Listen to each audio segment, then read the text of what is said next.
Welcome to Ernie's Corner. Yeah, the 60s, they were really something. And as you see here on the screen, the 60s were certainly a time of change, excitement, and innocence, of diversity, freedom, and experimentation. For finding oneself and doing your own thing. It was the age of youth, the decade of love. And it was about to be our time. Yes, so many songs were written about that. Many of us experienced that. Now, I think somebody levitated themselves in again. Hi, Joyce. Thank you. And thank you for reading that. I really appreciate it. It was something that I had written. Oh, hang on a second here. I Ah, wanted there you are. I Here I am. see you. I'm sorry. What I'm trying to do is go back to the other background now. It'll just take me a second. But, this is something that I wrote probably 10 years ago when a lot of younger people were asking me, what was it like in Haight-Ashbury? What was the 60s like? And what was that whole scene like? And so because I guess, as we talked about before, new generations discover music. And then the next thing they discover is the graphics that went along with the music. And so that's why I think that what we've done and what we're going to talk about today, it'll be relevant 100 years from now. I hope, keep my fingers crossed, at least another 20, But I mean, I don't think it's, just like music from ever, the first time people picked up things and started making music, you can still find it and it's still around. Obviously, the market gets smaller and smaller, but it's always there. It's like the internet. It's always going to be there. And, for me, Pacific Pioneer was really, when I look back on it, and I guess it's almost 78 next month, it seems like, it just seems like I read it somewhere but I have this personal connection with it that in my mind, I remember pretty much everything that went on. And it was a crazy time. And, my partner, who was then the vice president of the company we worked for, were out here in California in Los Angeles. And we were sort of put together to open up a satellite office. And that didn't work because of promises that weren't kept and just personalities and stuff. And we decided we were going to take our chance at doing our own company. Because that's really, no matter who we went to work for, it would always be somebody else's decision. And we were both, my partner, Tony, who was the vice president, was 10 years older than I was. I was 26. He was 36. And we decided we're just going to do it.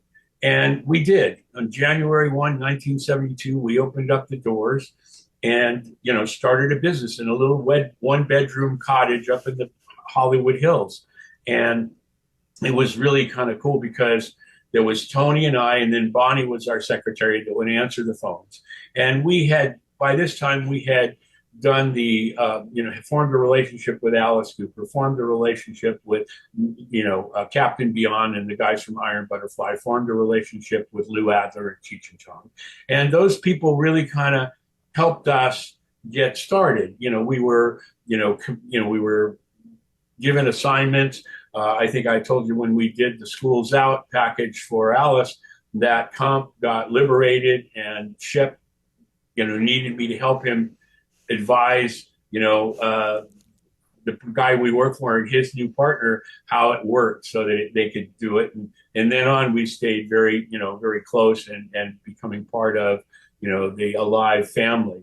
It was really kind of funny because along with Tony and I realizing that we needed to do our own thing, there was a woman who was very heavily involved along with Bonnie. Her name was Lucette. And Lucette was from France, as you can tell from the name, but she was Craig Braun's girlfriend when I first went to work for Craig, and she had already, been his girlfriend for quite a while, and we became good friends.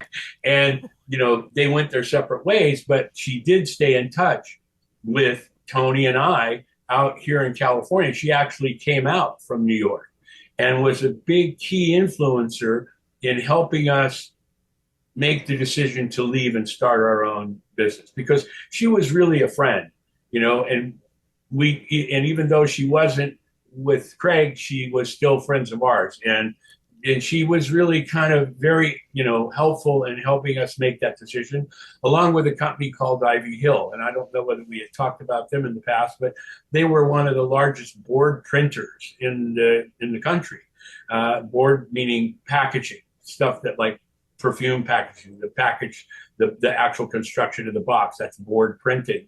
And the industry was moving toward board printing now, the music industry and packaging and stuff. And so they actually helped us financially start Pacific Eye and Ear because they had really a lot of dislike for the guy that we all worked for, and they were partners with in producing board packaging. We didn't get a handout. We actually performed, tasks for them, creating packaging that needed to be printed on board, and then recommending that Ivy Hill. Ivy Hill was the major printer. Then there were companies like AGI and Bertco, which was mainly a paper printer that fabricated, album covers. And it's really, for me right away, I felt very, very confident in what we were going to do. And Tony did too. We had by this time really bonded. And, we both realized that Pacific Eye and Ear was something we could own, and it was something to treasure because it was special, and it was something to protect. And it was ours. It was like having a kid. Neither one of us had kids, but it was like having a kid. You have to be there for it. When it's not feeling well, you have to be able to get what it needs to feel better. All these different things became very, very important to us right on, right from the beginning. And when we started, there was three of us. And then we were designing packages that needed major production, mechanicals that needed to be made the tolerances were, incredibly tight. For example, the Doors album with the Zoetrope, the Jefferson Airplane Long John Silver package that folded up into a rectangular box with a lid, a cigar box. So that kind of stuff was much more complicated than just doing a front and a back of an album cover. Both were 12 3/8 square with an 1/8 spine. And that was, basically the mechanical. When you start doing things like that Zoetrope, where the things were all printed on two pieces of board that had to be punched out and put together and come together in this configuration that had to line up exactly. I mean, that was crazy. So not long out, and I'm designing these things and not really thinking about that. And when it came down to, hey, we need to do this, and like, whoa, I was out walking one morning because we were up in the hills, and there was this kid that walked by, and we started talking. He was a neighbor, and his name was Dean Marion, and he did production art. I mean, everything that happened to Pacific Eye and Ear was kind of like destiny. It was meant to be. These things needed, there was a reason why. I had walked out there before. I had never seen Dean before. But that morning, and I'm trying to figure out what we're going to do. And turns out we started talking, and he was a production artist, a really good production artist. An amazing production artist that was kind of like freelancing. So we brought him over into Pacific Eye and Ear, and he was our first employee. So he went to work for us. He worked with us for, I think, 9 or 10 years, actually. He moved into sales, and we got other people to do production, but that's another story. But so we have our first employee, and he's able to do the stuff mechanically that I'm creating on sketches. And it's a big difference, especially when you've got tight tolerances like that. Then the next person we hired was a guy named Joe Garnett, who was an incredible painter and illustrator, and he had his own studio with Klaus Vormann. Klaus Vormann was the illustrator, and he was a musician too, that did the Revolver album for the Beatles. And Joe was his studio mate. They shared a studio in LA, and Klaus was becoming more of a musician and less of an artist, and Joe wanted to be more of an artist, and so he joined us at Pacific Eye and Ear as well. So it just sort of happened. We've used him on a freelance one job, and it went so well that when he came to get paid, we started talking, and he said, "Man, it's funny because I'm in this position now where we're sharing this studio for a few years, and now it's kind of ending, and I don't know what to do next." And there we were again, another instance that happened like that. and it keeps on going. The next person that we hired was Drew Struzan, okay, who was an incredible painter out of Art Center. He had just graduated.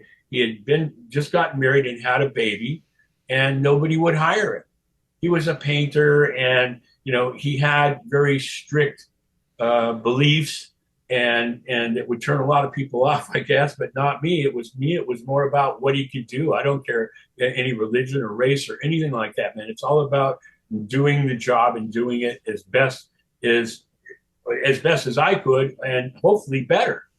And that wish came true as well, because Drew, I mean, I was looking at his portfolio, and honestly, Joyce, it was like looking at Michelangelo's work. I mean, it was amazing. His anatomy, his control of the anatomy was like unreal. I mean, the hardest thing to draw are hands and feet and faces. And he in the time that I've been talking to you, he could sit there looking at you, do a sketch and show it to you, and be like looking in the mirror.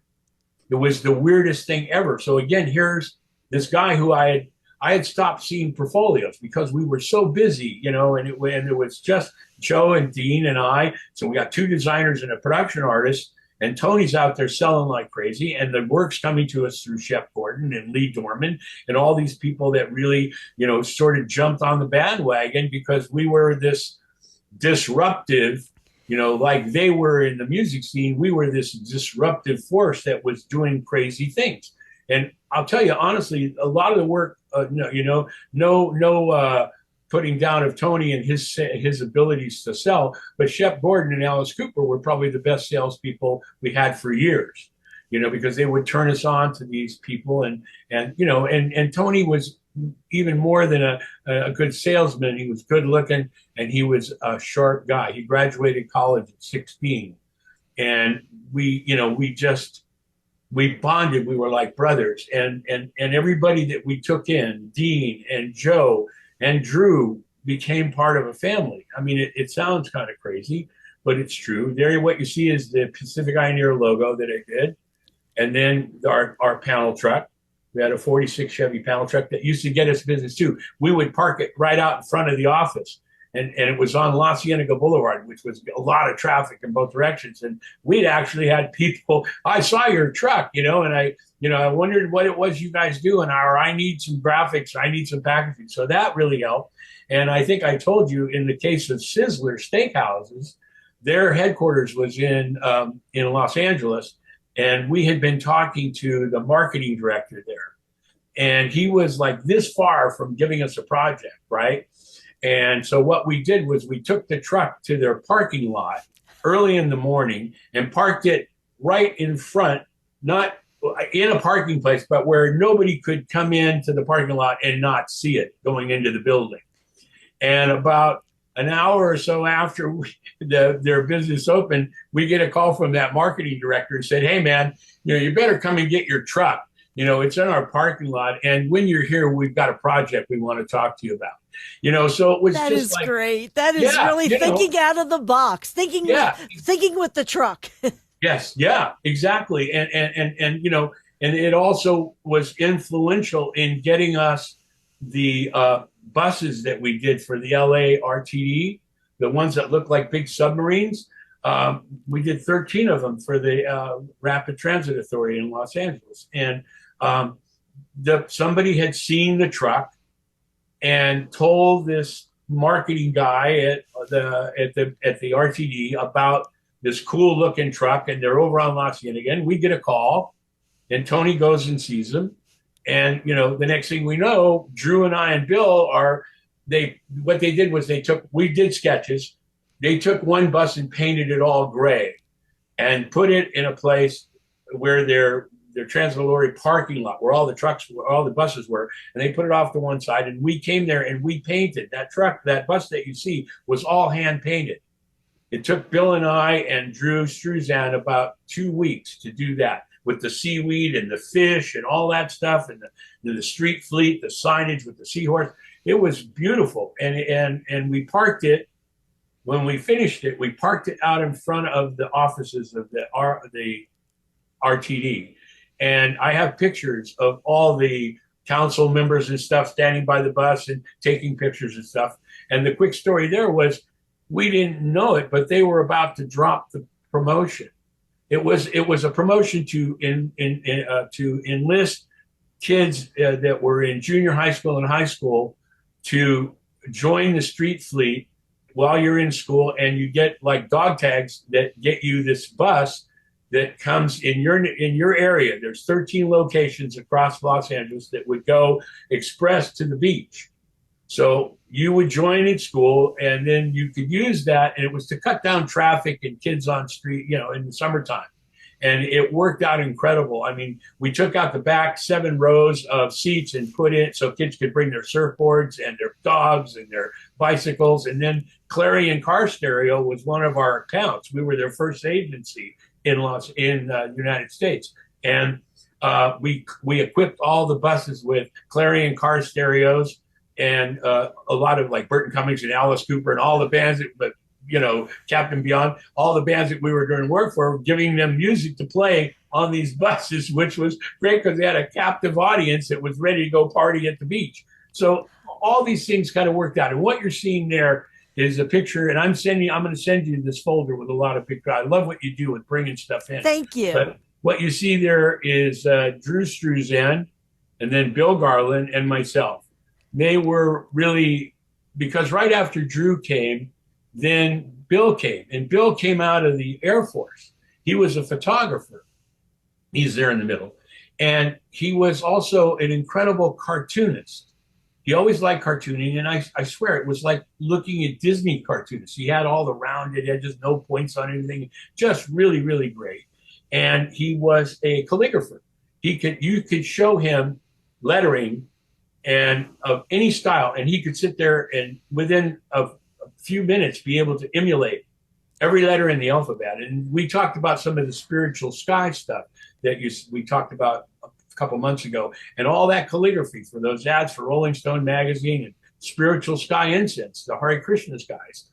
He did all the calligraphy, and I've got those pieces. They're on vinyl or on vellum, which is a frosted acetate that takes ink really well. I've got these illustrations that he did with all the calligraphy and the cartoons, and there isn't one mistake on all that lettering that he did, because those were full-page ads in Rolling Stone magazine. And we also used them in flyers to, people would get when they were in the head shops and stuff. So we had multiple uses for them. But what Bill needed to learn was how to draw humans better. He could do it, but not like Drew. What Drew needed to learn was how to do cartooning. And what I needed to learn was how to pick the right guy for the right job. And so it became, Drew was very competitive. Bill was very much laid back and would kind of go with the flow. And by this time, Joe had some problems and went off after about, well, it was during the Dennis Provisor album.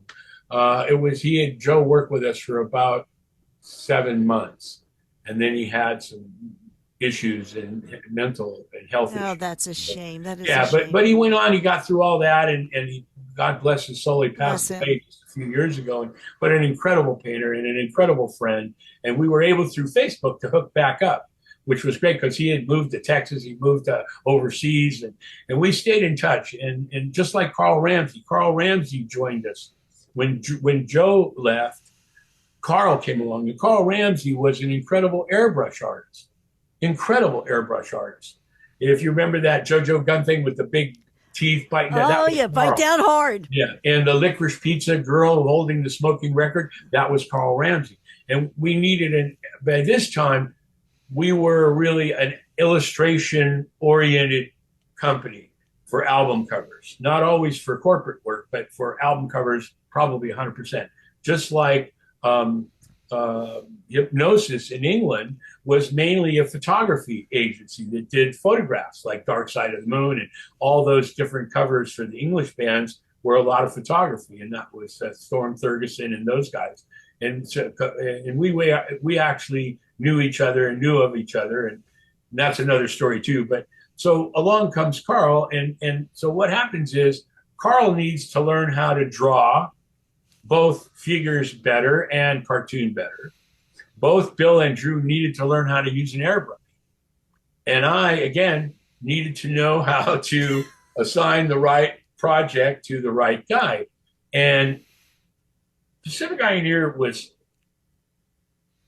well, I want to read something that I wrote a while back at the same time I wrote that quote. And I could talk about it, but I'd rather read it, what I had written, because it really gets to the point. Pacific Pioneer was always a learning place filled with creative, energized young people that didn't mind dancing madly at the very forefront of a new generational revolution. And that's what we were. Yeah. We were, because remember the time, it was all hippies and love and peace and stop the war in Vietnam. And there was change afoot. And we were part of that change. We weren't the major part of that change, but we were part of it. You know, there were many moving parts. There's never just one part. There's all these support parts, and we were one of those parts. It's like the same thing that I feel about the people say to me, well, you know, you've got all these other people taking credit for the Rolling Stones stuff. It doesn't matter. I've got evidence and photographs and stuff that my version was used. I don't care whether I was the chicken or the egg. I just want to be one of the two. And I'm one of the two. And the same thing applies here. You know, so living on the edge, we were truly agents of change. Our work was starting to be noticed. Our voice began being heard. But even more importantly, we were about to change everything. And we did. We did with the interacting of fans with the package that they got. That's how we touched them. That's how we were able to create that bridge, that emotional bridge, that physical bridge between the music, the artist, and us and what we delivered. And I think that's one of the biggest motivators that people had about us and using us and wanting us, because we gave them that thing that they couldn't get anywhere else, which was that understanding. And not only understanding their music, but understanding the time. Understanding, and I think because we were so involved in corporate stuff as well, it kept us sharp. You know, if all you did every day was sit there and draw a potted plant, you know, it would get pretty boring after a while. The biggest thing that I loved about when I would come into the art department and we were having a meeting and it's like, hey guys, now we've got these buses to do for the RTD, or we just got an assignment from Rockwell International for their ring laser gyro guidance system for nuclear submarines and battleships. And it's like, what? And that's the thing that makes Pacific Pioneer even more great. The people, yeah, but also the diversity of the work that we worked on. We never did one thing. And that kept, you know, creativity. Variety is the fuel for creativity. And that's a proven fact, you know. And, you know, you sit in an office all day with no windows, you're going to get pretty stale. You sit in an office with all these windows and beautiful outside, it's going to stimulate you. It's going to create your juices, your creative juices are going to flow, you know. And for us, you know, that kind of attitude got us 3 Grammy nominations, 25 gold albums, and a triple platinum album from Burton Cummings on Dream of a Child. But, you know, we also had a lot of really amazing people, you know, and it kept on going. After Carl, there was Ingrid Hinke, who did the Toys in the Attic. You know, there's Bob Engelsiepen, who is, you know, my other part. You know, he does all the finishing of the stuff that I do the sketches for. And, you know, and we worked together since 1984. We're still working together. We're like an old married couple, you know. And unfortunately, Tony, who you see there on this side. I was wondering who that gentleman, that handsome Well, you knew who I was. I didn't shave that morning or get a haircut, but that's me, and that's my partner, Tony. And that's us in the office of Pacific Pioneer's art department. And it was a blast. I'll tell you honestly, the art department, and then the rock stars would come over. You know, Mary Travis was there, Anne Murray, Alice Cooper. You know, the guys from the Crusaders. You know, all these Simon Stokes. You know, all these amazing artists. You know, David Bowie. You know, we were in the moment. And, you know, looking back on it after all these years, that was 53 years ago. Well, actually 50 years ago. but it seemed like it was just yesterday. Part of the reason is because I have all this documentation. I have all the work. There's thousands of pieces that I have printed, sketches, comps, finished art. There's got to be 2 or 3 thousand pieces. It's 53 years worth of work, and I'm still adding to that collection. I'm still very blessed in being able to work and have people want me, which is one of the things that a creative person needs, just like a musician needs that audience, that acceptance, that applause. It's like a drug. You got to have it. And for artists, the same thing. I have to have that acceptance, that recognition without ego. I mean, and I guess it is ego, part of it, but ego's never gotten in my way. Okay. My ego. I don't get that. No, you're very, very humble, Well, I very mean, kind. let me tell you, there are so many people out there that are better than I am, in what I do, maybe, I mean, not better as a person, maybe some of them. I'm not a saint or anything, believe me. But, there are certainly very talented people, and there's always talented people coming up. I watch on Facebook and you see these kids that are like 5 years old and they're playing Stairway to Heaven on a guitar, or a little girl playing a concerto or something. And it's like, man, oh man, we are living in such an amazing time and in such an amazing place. We are, and you are a great, it's funny, you are a great storyteller, but what adds to that is that you've lived it and you have such a wonderful way of conveying it, and you're so open. You were open even back then, and you're still very open now. Well, that's the only way to stay current. Yes. You can't just shut yourself off. I mean, it's No. very easy. We talked about that, about creating, keep creating so you don't become history. Well, and I've had people say to that quote, well, you are history. Yeah, I am, but I don't dwell on it. There's a difference between being history and dwelling on it and living it every day, or knowing that you have it in your toolbox and you keep on moving forward, looking for that next application of a screwdriver or a hammer or whatever it is that's in my toolbox. And I'm on the verge of a couple right now that are pretty interesting. One of them is can change the way people live with pain, and that's all I can really say about it. But I'm very close, and it may happen or it may not. And you know what? I've learned, Joyce, I don't need to have every project. I need to have time for myself. With Bonnie and we're together now 56 years. Happy anniversary. I just saw that. Yeah, You're well, it'll a be in lovely October, couple. But yeah, you two are great. I start looking at those old pictures of us, and man, she sure put up with a lot. She really did. And you got to remember, Bonnie was really straight. I mean, the biggest town she had ever lived in is San Jose, and then Oakland. And her background was very, very secure and very tight with her family. And all of a sudden, she pulls up everything and goes to New York.